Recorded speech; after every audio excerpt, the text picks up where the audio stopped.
Hola, hoy en Retrologando vamos a revisar, a repasar, a pensar un poquito en una figura muy relevante de la literatura, como es Robert Louis Stevenson, su relato magistral, El misterioso caso del Dr. Jekyll y Mr. Hyde, un antecedente debido al propio Stevenson y algunas de las secuelas más recientes que se han producido en el ámbito de la literatura, donde vemos a dónde ha ido a parar, en definitiva, el universo reciente del Dr. Jekyll y Edward Hyde.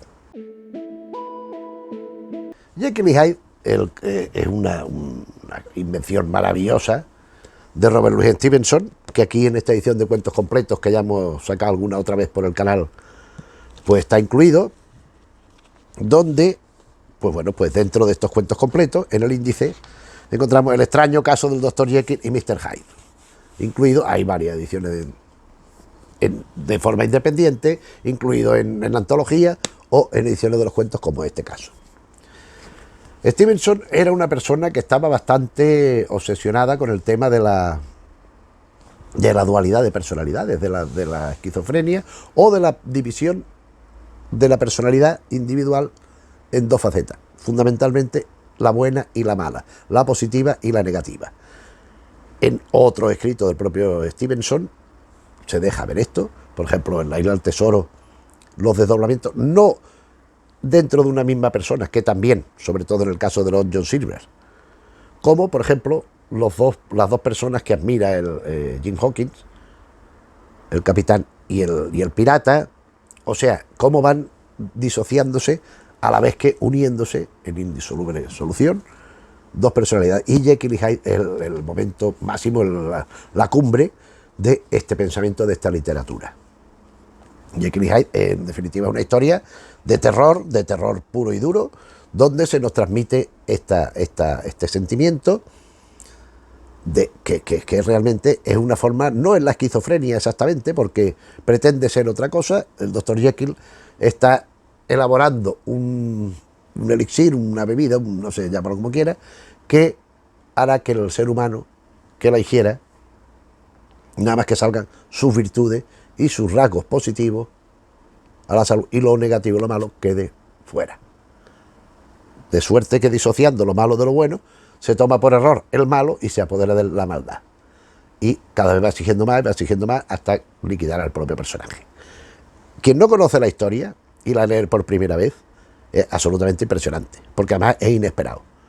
Sí que, claro, es que ya son cosas como Drácula, como Frankenstein, como el mito del hombre lobo, tal, que ya son muy conocidas, están muy trilladas, tal. Pero en su momento esto debió ser un auténtico pelotazo, porque realmente el sentimiento de frustración del Dr. Jekyll, porque el Hyde es el violento, es el malvado, pero lo que nos interesa más, por lo menos a mí, es la perspectiva de Jekyll. O sea, no puede haber una ambición más noble que intentar sacar lo positivo del ser humano, que sea lo que impere, la bondad, los sentimientos positivos y de generosidad, de bondad, de amabilidad, de simpatía. Y por un error lo que sale es lo contrario. Y queda aparcado todo eso positivo, porque la maldad condiciona todo lo demás. Y ese sentimiento de frustración, de haber cometido ese error, de esa incapacidad de acercarse a eso que tenía tan cerca, tan próximo, pues lo llega a rozar con los dedos, pero ahí se queda.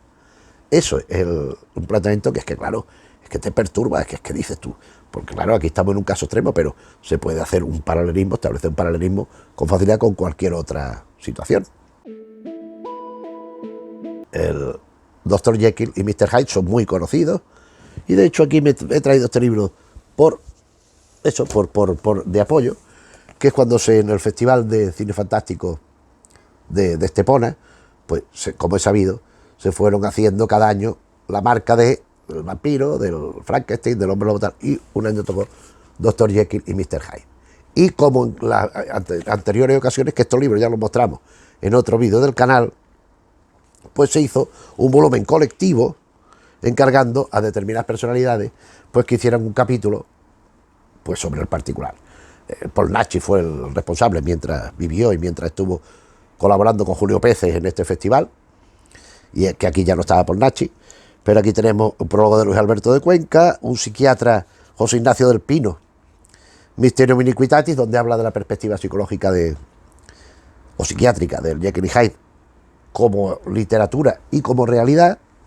Las 1000 caras de Jekyll y Hyde, este es muy interesante, no es que los otros no lo sean, pero este a mí es el que más me interesa, en particular, por Juan Manuel de Prada y María Cárcava, sobre la continuidad de Jekyll y Hyde en la literatura, aparte ya de Stevenson, hasta cierto momento, claro, porque esto de qué año es, desde el año 2012, los libros que yo voy a traer, excepto uno, son todos posteriores, y también las películas que ha habido, las versiones fílmicas y televisivas, sean películas, sean series, que se han hecho sobre Jekyll y Hyde. Después Mr. Hyde y J. Jekyll, de Guillermo Busuttil, sobre la literatura, el mito de... Este es el más central literatura, también muy buen artículo. Después Jekyll y Hyde, el musical, por José Luis Moreno, que fue el productor y que dirigió, que lo hacía Rafael, el cantante Rafael, hacía el Jekyll y Hyde. Divisiones de lo humano, el bien y el mal, secuencia disociada, por Diller Panda, sobre la presencia de Jekyll y Hyde en el cómic. Pero ya digo, después vienen al final pues unas historietas cortas, algunas, en fin.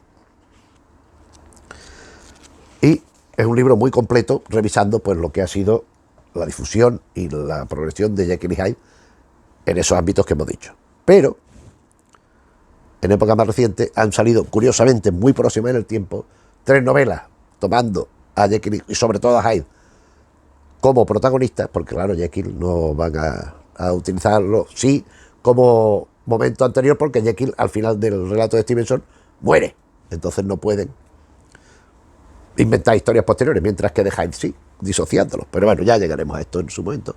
Pero antes de eso, quiero traer una obra de teatro que escribieron Robert Louis Stevenson y William Ernest Henley, que era su colaborador, como hemos visto en algún otro vídeo también, El diácono Brodie o La doble vida. Que esto se ha hablado siempre como de un antecedente directo de Jekyll y Hyde. Hombre, en mi opinión es un poco excesiva tal afirmación. Yo ese libro lo compré porque pensé, hombre, vamos a ver qué es lo que hacía Stevenson anterior a Jekyll y Hyde sobre el particular. Claro, esto es un texto de teatro que hicieron estos dos autores, Stevenson y Henley, hicieron una teoría, pretendieron crear un nuevo teatro, renovar el teatro británico en particular, con una serie de obras, y esta es la que más ha trascendido. Son un ciclo de 4 obras, que la que ha sobrevivido más es esta. El diácono Brodie o La doble vida está basado en un caso auténtico del siglo XVIII, donde un tal Brodie era un diácono de iglesia, pero aparte era el jefe de los ebanistas de Edimburgo, del gremio de Eban, era un personaje muy relevante socialmente, tomado por ejemplo para muchas cosas, y de pronto se descubrió que tenía otra vida, una vida de delincuencia, de crimen, que le llevó al consiguiente juicio y al cadalso. Y eso fue algo muy movido, muy comentado, muy cacareado, porque era un personaje muy relevante en la sociedad. Y mantenía toda esa actividad oculta que nadie sabía y sorprendió a propios extraños. Esto motiva a Stevenson y a Henley a indagar sobre el asunto y a escribir esta obra de teatro, donde plasman un poco lo que sucede con este señor. Pero claro, este Brodie, lo que pasa es que era un individuo que lo que pretendía era beneficiarse de su posición de privilegio, pero lejos del Jekyll y Hyde que conocemos. O sea, aquí no había ningún monstruo, ni era un demonio de crueldad, y un violento y un agresivo. Era otras cosas. Es que no lo quiero decir porque es que si lo digo, al que no... Porque claro, el caso histórico no está respetado al 100% en la obra de teatro. La obra de teatro es una creación, una recreación partiendo de aquello. Pero cómo va engañando, cómo va estableciendo pautas para que no lo pillen. Tenía cómplices, tenía una banda. Y bueno, está muy bien planteado. Aparece un policía allí, de paisano, y va indagando, y va descubriendo el cotarro, que es lo que consiste en la obra de teatro. Entonces esto se ha establecido históricamente, y sobre todo en tiempo reciente, como el antecedente directo de Jekyll y Hyde. Ya digo que hay diferencias, pero bueno. En cualquier caso, vamos a ver estas 4 secuelas. Esta, la menos reciente, las otras 3 son bastante recientes, pero que en cualquier caso aportan algo. En mi opinión, esta es la más interesante, de Valerie Martin, Mary Reilly, servidora del Dr. Jekyll, y después lo que vendrá.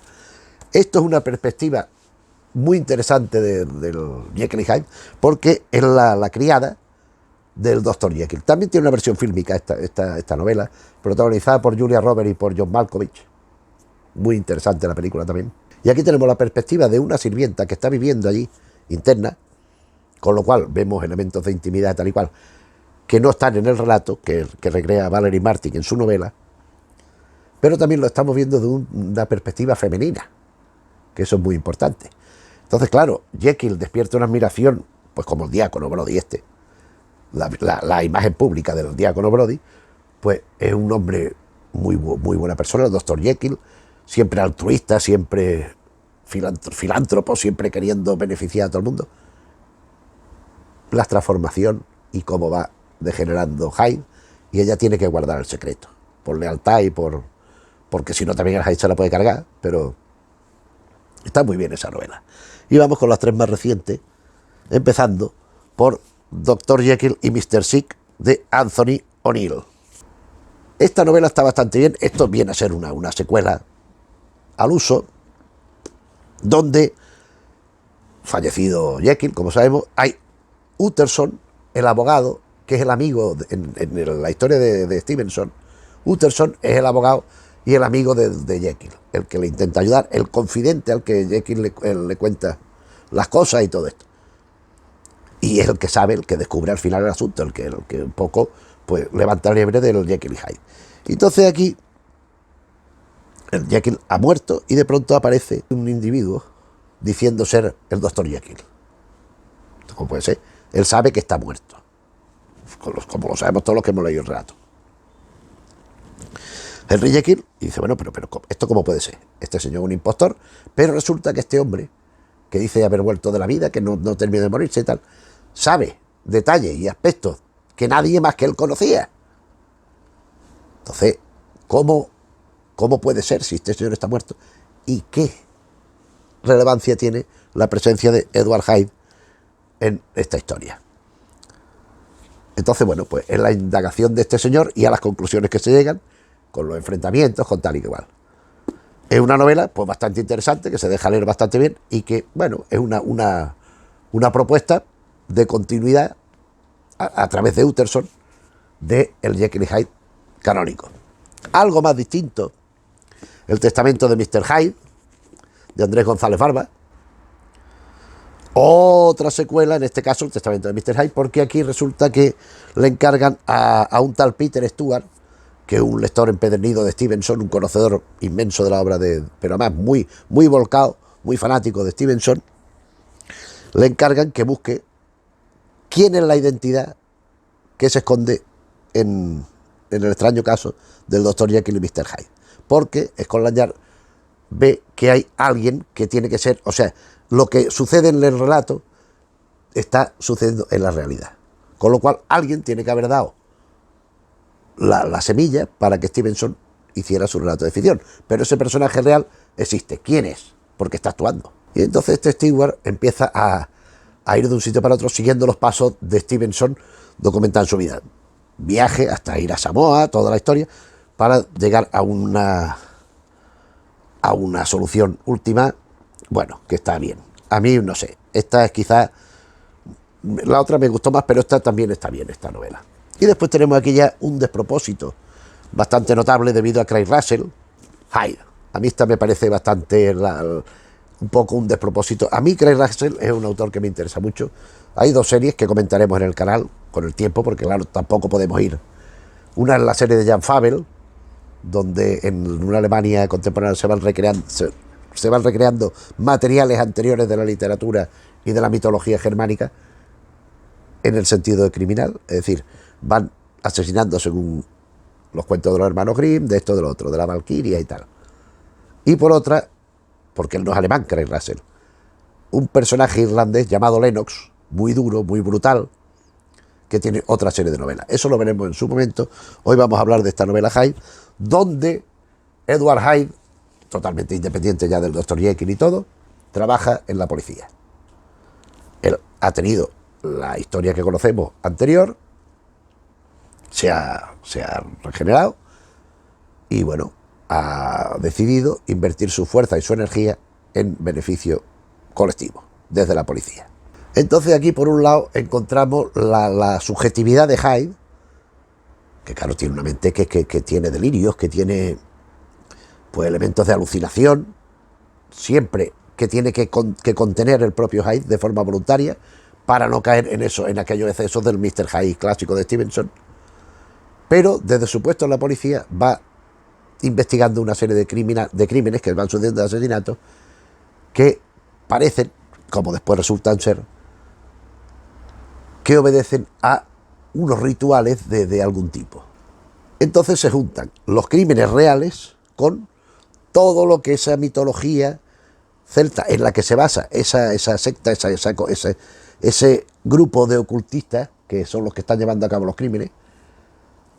Pues hay que interpretar los rasgos físicos de la realidad, las pistas, los indicios, lo que se va encontrando, y combinarlo con esos elementos no simbólicos, pero sí metafóricos, con otros significados, con otras trascendencias, con otras relevancias, de acuerdo con la mitología celta en la que está imbuido el misterio de esta historia. Y él, que es el protagonista, un policía muy activo, siempre muy encima, con el añadido de lo que ya sabemos, de su peculiar personalidad tendente a la beligerancia, a la agresividad que tiene que contener, y que a veces, en determinado momento de determinados pasajes de la novela, le conviene liberar para poder salir con bien de donde se ha metido. A mí, bueno, esto me parece más una historia de aventuras, no pretende ser una, así como las otras sí pretenden tener una secuencia directa con el procedente del Jekyll y Hyde de Stevenson. Esta no, esta retoma el personaje desde otra perspectiva distinta, más festiva si se quiere, aunque son unos crímenes terribles, una novela de suspense, pero más podríamos decir, más liberada, ¿no? más rápida, con un ritmo, aunque es la más gruesa de todas, pero de mucha acción, de que van pasando muchas cosas, y mezclando con ese tema de ocultismo, de los sectarismos en el sentido más literal de la expresión, que llevan a esos rituales y a esas maldades que, bueno, que en la novela son el estímulo de arranque, lo que empieza a ser el leitmotiv de la novela, la investigación sobre esos asesinatos litúrgicos, podríamos decir, y ya, pues va revelándonos todo lo demás. Bueno, y eso es lo que hemos traído hoy, eso es lo que he pensado que podíamos hablar de este maravilloso Jekyll y Hyde. Yo en el cómic, este artículo que hemos dicho del libro del Festival de Estepona, a mí aquellos cómics no me parecen muy bien, pero no creo que haya un gran cómic de Jekyll y Hyde. Libros, aparte del relato original, claro, hay pinceladas, todos tienen aportes, todos tienen algún elemento que interesa, de estos y de otros anteriores intermedios que no he traído porque no me ha parecido oportuno, o sencillamente porque no los tengo, cosa que también, pues, que tampoco sería nada extraño ni nada peculiar. En cualquier caso, esto es lo que hemos comentado, y si te ha parecido bien, pues le puedes dar al icono del me gusta. Si te interesan los temas que vamos tratando un día y otro en el canal, de teatro, de cómic, de televisión, de narrativa de género, como en este caso, o de cine, pues te agradeceremos que te suscribas y te vas viendo los vídeos que hay en las listas de reproducción, que hay muchísimos temas, llevamos casi 1000 vídeos sobre estos asuntos. Si conoces gente de cualquier ámbito de los que te rodea, familiar, laboral, de amistad, de los que vas a jugar fútbol sala, al futbito, lo que sea, de los que te cruzas en el bar todos los días al día a desayunar, pues sí, les puedes comentar que existe el canal por si acaso les interesan estos temas y también nos quieren acompañar y de esta manera echar una mano, pues te agradeceremos que lo comentes. Y nada más, pues nos vemos en otro vídeo. Un saludo.